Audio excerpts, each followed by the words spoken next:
The Chicago Bears offensive line is a real problem right now. But the good news is it can and should get better moving forward.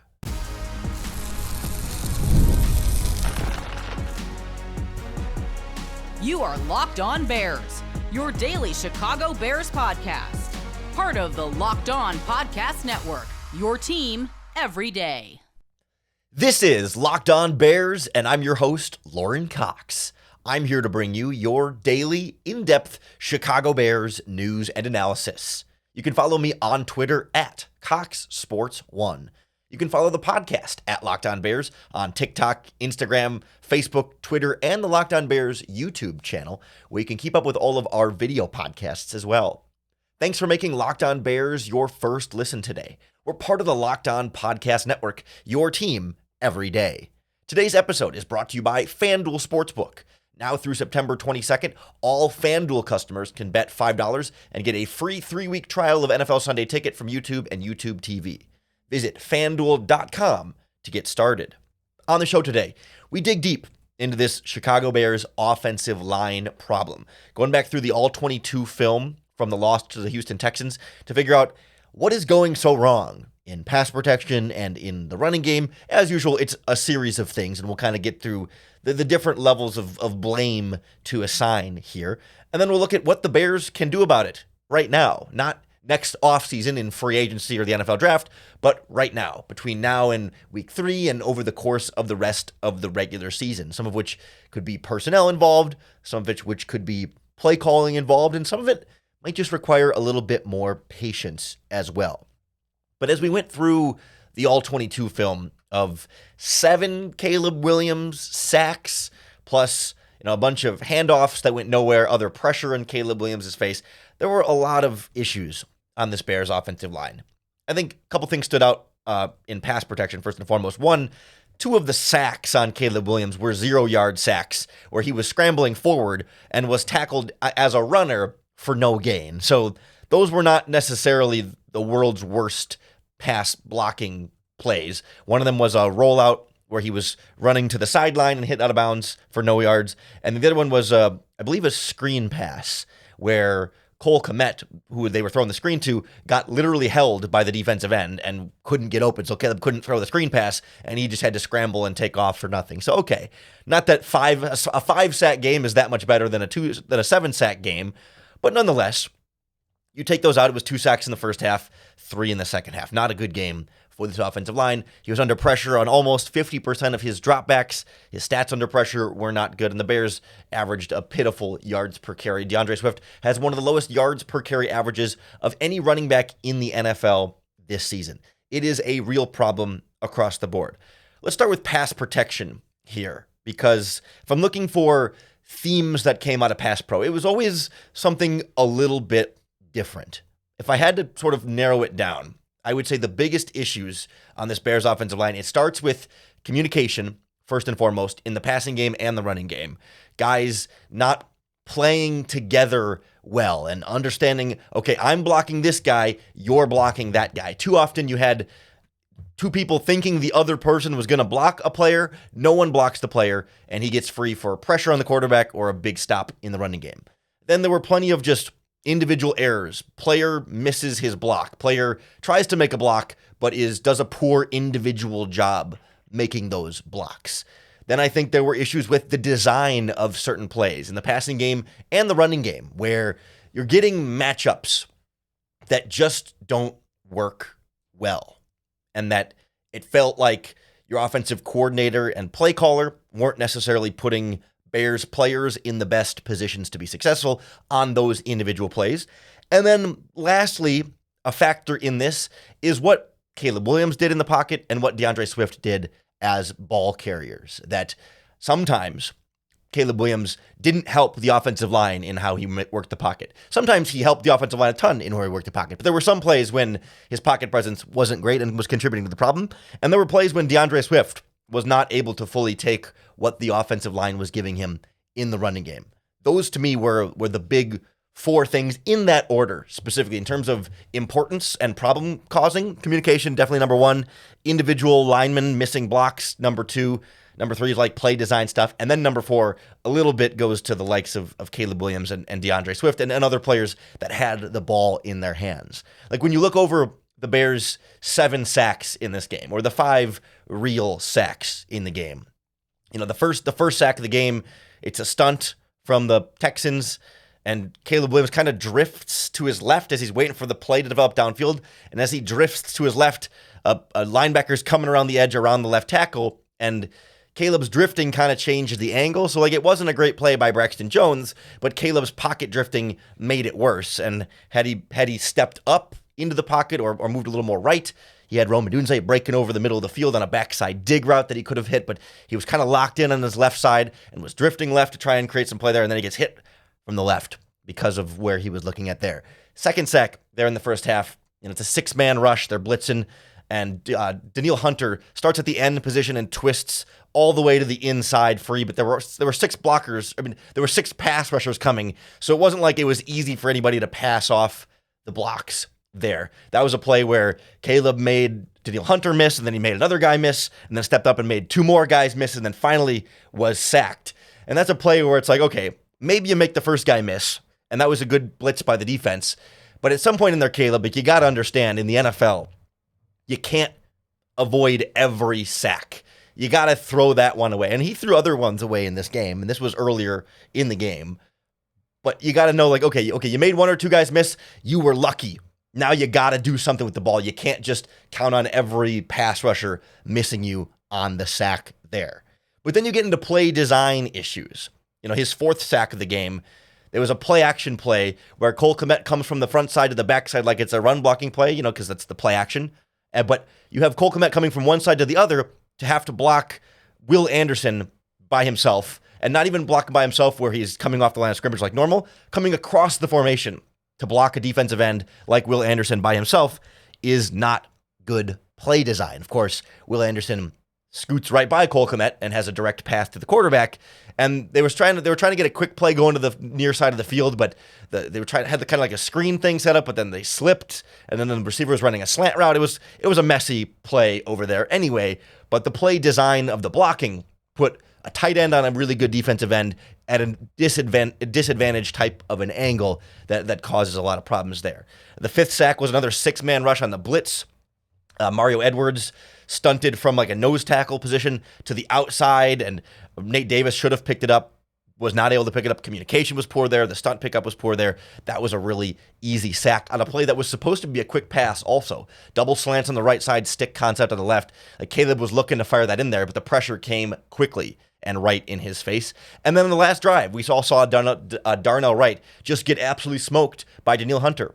One-on-one, not a confusing blitz, not a unclear where the pass rusher was going. He takes the snap, pass rusher comes right at him, just misses, just completely misses, and it's a no chance for Caleb to get anything going there on a 2nd and 10. They're running kind of a deeper curl routes on that play, and it's right to the quarterback. So even in just the sack examples, you get, bad communication on stunts, you get bad play design on one of them, you get just individual player making mistake on one of them, and you have Caleb Williams not always helping and making a huge difference on a few of them too.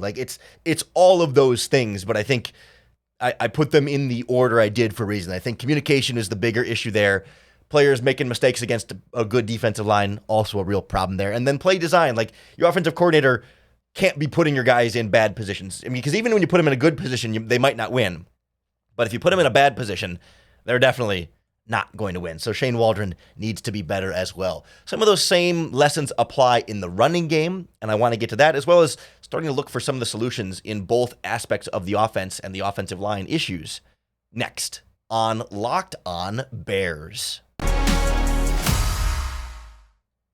The Locked On Bears podcast is brought to you by LinkedIn Jobs. When you're hiring for your small business, you want to find quality professionals that are right for the role. And that's why you have to check out LinkedIn Jobs, because LinkedIn Jobs has the tools to find the right candidates for your team faster and for free. I'm a member of LinkedIn.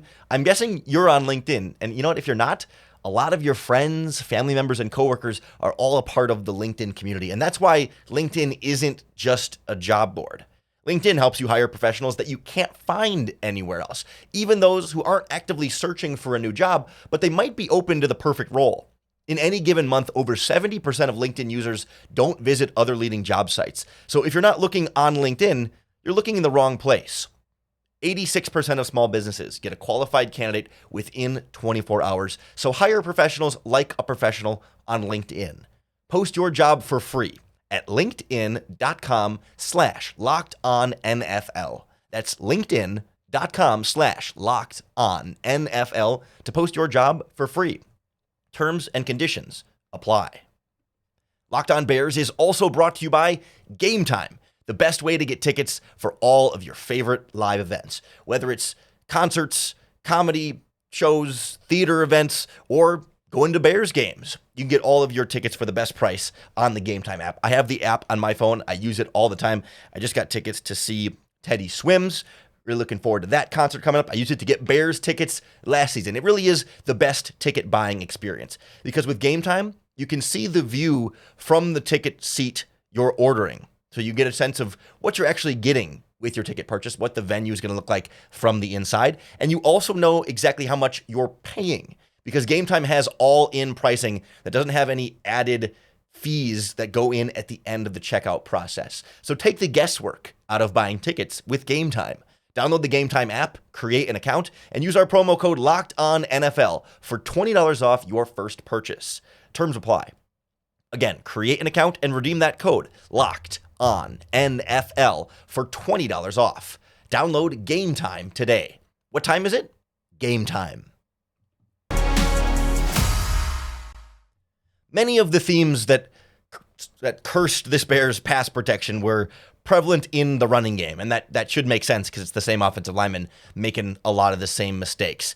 But it felt to me like with the amount of zone running the Bears made was a lot of the same types of issues that we talked about in pass protection, and I feel like it kind of comes down in the exact same order. It's communication. When they're zone blocking, you're trying to sort of pass off blocks, the center to the backside guard, or the backside guard to the backside tackle, or the backside tackle to the tight end. Like you're trying to flow as one cohesive offensive line unit, and they struggled to do that, especially at the second level. That's where it was worst for this Bears team. Like, okay, you'll help on the double team and then get to the second level, and it's like Tevin Jenkins and Nate Davis both go up, and there's two linebackers there, and Jenkins thinks Davis is going to get the linebacker on his right, so he keeps going, but Davis thinks Jenkins is going to get that linebacker to his left, so Davis goes back to another player farther down to the right. No one blocks that linebacker, and he goes free to DeAndre Swift to tackle him for a 2-yard gain. Like, it's just little things like that where guys have to be on the same page. It's not even necessarily like post-snap communication. You're not necessarily like when you're running to the second level, you're not necessarily calling out like, I got him, you got him. Like, you should know pre-snap based on the run concept, the blocking scheme, and the alignment of the defense that, okay, if I'm at right guard, I know I double team here and then go to that linebacker. And if I'm at left guard, that means I double team here and I go to that linebacker. And they had different ideas of what linebacker they were supposed to go to, different understandings of what the play call meant for them. And so that's the kind of communication we're talking about here. Just guys knowing their assignment and being able to attack it. Then I think you get individual errors. Coleman Shelton did not have a good game. Run blocking especially got beat quite a bit there and disrupted it into the backfield. Braxton Jones let guys set very hard edges on the left side and the front side of running plays where there just wasn't room to stretch things out and forced guys to bounce things back in very quickly and not let plays develop more and more. It wasn't that Jones was getting, put on his butt or, getting driven so far in the backfield that it's tackles for losses that, he just can't sustain his block. He just gets so little movement there that the defense really sets a hard edge that limits the amount of space a running back is going to have to work on that in that regard. Then I think there were a few little play design things where you're asking guys to reach linemen that aren't necessarily reasonable or pass off blocks that aren't necessarily reasonable there. And then I really think DeAndre Swift struggled to read runs correctly. I think it was about 14 handoffs he had in this game. I counted 2 for sure that he hit the wrong gap or made the wrong cut. And then there was a third play that was messy. And so, if I'm being a strict grader, I would say, yeah, he should have cut inside instead of bouncing it as far outside as he did and gained nothing. But it would have been a tight gap and it would have been hard to hit. But you expect your $8 million running back, your big free agent signing, to be able to make those kinds of plays. But there was a very clear play where the Bears pulled Tevin Jenkins on power to the front side, and you got to follow that guard into the hole. And DeAndre Swift did the mortal sin? What's the forbidden? There's a phrase there that I'm forgetting. But you cannot cut back on power plays, on gap scheme runs like that. You do not cut back. You have to follow your blockers into the hole. The plays are designed to go one place, and when you cut back, you're instantly putting all of your blockers in a much worse position because they're blocking with the idea that you're for sure going to go the other way. Swift didn't go the correct way on one of those and left a bunch of yards on the play. Maybe not a bunch, but like it was a tackle that he gained like 1 yard on the play. Could have had at least 3 or 4 had he followed the play correctly, and you never know when you hit the gap correctly. And then there was a zone play as well that like he gets the handoff and instantly cuts back. And if he had just waited a half a second on the front side hole opens, and he would have had plenty of room to cut upfield. Like there were plays where Swift was not taking nearly enough advantage of what this offensive line was giving him. But clearly there were more plays where the offensive line wasn't giving him anything. Like, to be fair, this is not purely a DeAndre Swift problem. Like, again, I ordered this communication, individual errors, play design, and then playmaker mistakes is last on this list. But I just think it's important to note that, like, we kind of assume when the running game is bad, it must mean that the offensive line was the only problem and that the running back was making the most out of every single handoff he was given. That was not the case. And I sure would like to see Khalil Herbert get a few more carries, Roschon Johnson to maybe be active and play on game day just to get other backs involved that aren't Travis Homer in the backfield. Like if you want to get the running game going, like use Swift more as a pass catcher, get some other guys going on the ground just to see if, Herbert and others can take better advantage of what little this offensive line is going to give them. And that's where I just think it's getting a little bit messy there. Now, that's part of what I think the Bears can do from a personnel standpoint to try and improve what we're seeing from the offensive line, have players better able to take advantage of what little the offensive line gives them. I also think there are aspects of play calling that the Bears can do better at here in terms of play design, like we talked about. But also I think when you looked at this running game in particular, they had a lot more success with gap scheme downhill runs from a blocking standpoint. We know the Bears in Shane Waldron's system and a lot of teams, like those stretch zone runs and get guys moving laterally. The Bears have intentionally gone for maybe slightly lighter but more athletic offensive linemen so that they can run this kind of zone scheme and have the linemen move as one. But when you're communicating so poorly, that doesn't work nearly as well. And the advantage then to running more gap scheme that I think would be a temporary solution to just dial the knob a little bit more towards gap than zone. Doesn't mean abandon the zone, but call some more gap scheme plays, is that it requires less of that communication across the board 5-as-1 blocking. With zone blocking, you're kind of reading the play pre-snap and trying to figure out, okay, who's going to block who and how that's going to go. With gap scheme, it's like, okay, they're pulling Tevin Jenkins from the backside of the power, and he's the lead blocker, and everybody else is just blocking left.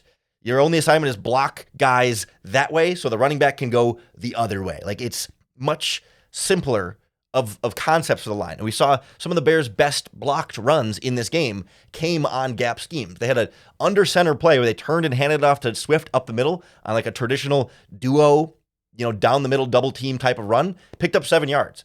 Like it can work even though the offensive line is a little bit smaller. That doesn't mean only run those plays. That doesn't mean abandon the zone running plays, but like Waldron can mix in some different run concepts here and can get more creative to find matchups and alignments that are going to work better for what the Bears offensive line is giving him right now. It's just a necessary adjustment to what's not what they would ideally like to do with this personnel as it is, but it worked a little bit against Houston. It worked a little bit against Tennessee as well. And I think there's more meat on that bone that the Bears can get off here to improve that running game. In addition to, I think, getting Khalil Herbert a few carries and mixing up your backfield rotation with a little bit more purpose and direction there in terms of who you're handing it off to. Like, get Swift more involved in the passing game for sure. We haven't seen enough of that, and I'd like to see that too. But like, I'd give Herbert and Roschon Johnson some carries and see if they can make a little bit more out of what this line is getting. It's not the only personnel options the Bears have at their disposal here. They could very well make changes to this offensive line. I'm not sure, though, that that's the best strategy. Everyone's calling for, you bench this player or move that player or replace that player or sign a free agent here. And that could be beneficial. I'm not saying it's a bad idea, but I don't think the Bears are going to do it. And I don't necessarily think it's the world's worst strategy to leave the line how it is right now. That might be surprising for you, but I'll explain sort of how this ties into some of the issues we're seeing and why maybe some patience, some very difficult patience, might just be what this offensive line needs. That's next on Locked On Bears. The Locked On Bears podcast is brought to you by our friends at FanDuel Sportsbook, America's #1 sportsbook. We talk a lot about FanDuel here on the podcast, and right now they have something a little bit different for you than usual. Now through September 22nd, all FanDuel customers can bet $5 and get a 3-week free trial of NFL Sunday Ticket from YouTube and YouTube TV. Then with a YouTube TV base plan, you'll be able to watch every regular season out-of-market game on Sunday afternoons. All you need is a Google account and a current form of payment, and you can cancel anytime. All you got to do is bet $5 on, any of your favorite Bears bets. Looking at this week against the Indianapolis Colts, the Bears opened as underdogs in that matchup. The line currently sits at Bears plus 1.5 on the road there. The money line is Bears plus 110, over under set at 42.5. $5 bet on anything, get you 3 free weeks of NFL Sunday Ticket. Just visit FanDuel.com and download America's #1 sportsbook. The Chicago Bears offensive line is not going to be fixed instantly. There just is no instant fix, silver bullet that Matt Eberflus can say, we're going to do this, and then the offensive line is fixed. Benching Nate Davis tomorrow doesn't instantly fix this offensive line. Moving Tevin Jenkins back from left guard to right guard and then putting someone at left guard doesn't fix this offensive line. Changing your center position tomorrow doesn't instantly fix this offensive line. Because while individual performance and talent is part of the problem and definitely on the list of issues, the bigger issue here is how this offensive line communicates with each other. Their inability to consistently be on the same page. And if you take a player who hasn't been playing with this group and then throw them in that group, you can't expect them to instantly be on the same page with players who are also not on the same page with each other. The way for an offensive line to really improve their communication and get on the same page is to play together more, spend more time together at practice, in games, going through those reps, going through those situations, making those mistakes, and then learning from them. And swapping guys out does not instantly fix that problem. Now, maybe you swap guys out, and then 3 or 4 weeks from now, the guys you swap in are better players, and so as they get more time in there, the communication then eventually improves. And there's merit to saying, yes, you can swap out a guy here if you really feel like your other option is better, which is a separate debate that maybe we can touch on here briefly. But it's not going to be an instant fix there. You're going to see an instant improvement from this offensive line regardless because they're playing the Indianapolis Colts this week. And they're already potentially missing DeForest Buckner. They're already one of the worst run defenses in football. The Bears' offensive line is going to play better in week 3 than we've seen in week 1 or week 2. And that's regardless of if they make 0 changes or if they put in 3 new starters. Like, it's going to be a better offensive line. They have a much easier matchup on Sunday. So some of this is going to be a little bit of chicken and egg here, depending on what the Bears decide to do. But I think the fact that we're seeing these communication and not being on the same page issues as the primary problem suggests that the Bears won't be quick to make a lineup change. And I think part of the problem is that they don't have a lot of options to make a lineup change because of the injuries, because of the injuries they've had on the offensive line, at least among the backups. The guys you might put into the game aren't available completely right now. Like, when you look at this Bears offensive line depth chart with Larry Borum and Ryan Bates on injured reserve and rookie third-round pick Karan Amagaji just barely fresh off of missing all of the preseason due to injury, you basically have one guy you could plug in and swap out into the starting lineup, and you don't really have another choice at center. Right now, if any, it's like for example, if any of the Bears' offensive linemen got injured, Braxton Jones, Tevin Jenkins, Nate Davis, or Darnell Wright, at any of those 4 outside spots, left tackle, left guard, right tackle, Matt Pryor would be the first guy in off the bench. So in theory, you could bench any of those 4 players and put Matt Pryor in, and you could sell me on the idea that maybe Matt Pryor would be an upgrade over Nate Davis. Nate Davis has struggled. I don't think Nate Davis is as terrible as everyone makes him out to be. He's not been great. I'm not here to say he's a very good player right now, or that that he's someone we should really have a ton of faith in or believe in. But like, your worst offensive lineman right now is your center, Coleman Shelton, for sure. And Nate Davis has made plenty of mistakes, but Tevin Jenkins has made plenty of mistakes too. Tevin Jenkins has been bad through 2 games, and no one's calling to bench Tevin Jenkins because we all know Tevin Jenkins has been better, can be better, and we expect Tevin Jenkins will be better. Well, Nate Davis has been better before in his career. It's been a little while, but he has been better before. And I don't think there's this humongous gap. There is a gap, but I don't think there's this humongous gap between how Nate Davis and Tevin Jenkins are playing. That's just how much Jenkins has struggled, and Davis has been okay. Maybe below average, but not god-awful. And so, I don't know that Matt Pryor comes in and fixes everything by upgrading the right guard spot there. Maybe he's an upgrade, but he's going to have to get on the same page of all these guys, and the communication is going to be a thing there, and they're all going to have to work through that with him the same way that they're working through it with Nate Davis. So how much are you really gaining there? Because, okay, if you take Matt Pryor off the bench and plug him in at right guard, then your backup left tackle is now Karan Amagaji. Your backup right tackle is now Karan Amagaji. Your backup guards are now Bill Murray. You don't have other depth that can fill in at some of those other spots. To some degree, you need Matt Pryor as a, hey, in case of glass break emergency, in case of emergency, break glass at any of those 4 offensive line positions. And if you choose to bench someone and put him in, you're hurting your depth at every other spot there because he's kind of your jack of all trades when you need him there.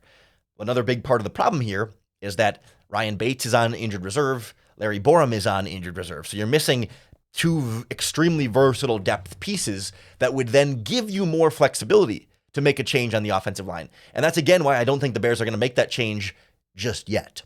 If Ryan Bates comes off of injured reserve in 4 weeks and Coleman Shelton is still struggling, I could see them making that change at center and going to the more, experienced, not even more experienced, but just the Ryan Bates was the guy that they wanted to start at center preseason. When they came into training camp, he was winning the center competition. The rest of the offensive line situation dictated that he wouldn't play center, but I could see them putting Bates in at center when he's healthy. But you can't do that today. They just put him on injured reserve. You got at least 4 more weeks of Coleman Shelton because they're not going to bench Coleman Shelton for Doug Kramer. I think the Bears' biggest nightmare right now would be that Coleman Shelton gets hurt and Doug Kramer has to come in the game. He's their worst of the backup offensive linemen, but he's the only one who can play center. So that's all you got there. You're stuck with Coleman Shelton. Maybe when Larry Borum gets off injured reserve, which, we don't know the exact time on there, but it could be week 4, could be week 5, whatever. Then, okay, he's another guy who can play tackle or guard. And then you could have the conversation about, do you plug Matt Pryor in at right guard? And then you have Borum, who could be the backup at guard and tackle, and Pryor doesn't have to be that in case of emergency break glass kind of offensive lineman. Or could you plug Larry Borum in at one of the tackle spots if, Braxton Jones is struggling? Once those guys get back from injury, then you've got some positional flexibility and depth versatility to make a lineup change. But right now, injury to 2 of your top backup offensive linemen make it so you just don't have the personnel flexibility to make a big change there. So patience is going to be their best option here. Be more patient. Hope that with time, Jenkins and Davis and Coleman Shelton can get on the same page and communicate things properly on the interior. That Braxton Jones and Darnell Wright can settle in a little bit and take steps forward. And maybe, just maybe, your offensive line coach can earn his paycheck. When is this Bears offensive line going to show you any kind of development, progress, improvement among players? They've been raving about Chris Morgan for 3 years now, about how great of an offensive line coach he is. He's a great teacher, someone they kept from the previous coaching staff, gave him run game coordinator promotion and duties because he's this secret to their offensive line success, but the offensive line's been bad for 3 straight years, and he's been the coach for 3 straight years. At some point, when can we point a finger at the offensive line coach for that group never getting better? You can point a finger at Ryan Poles for not adding more talent at that group as well. I think that's a perfectly valid criticism of Ryan Poles, not doing more at center, not doing more at offensive tackle, not doing more at guard, still rolling with the same guys pretty well across this offensive line. Like, there's plenty of blame to go around. I just wanted to make sure that today we were focused more on solutions, where the solution might be hold steady, swallow it a little bit, and endure some bad offensive line play that should get better with time.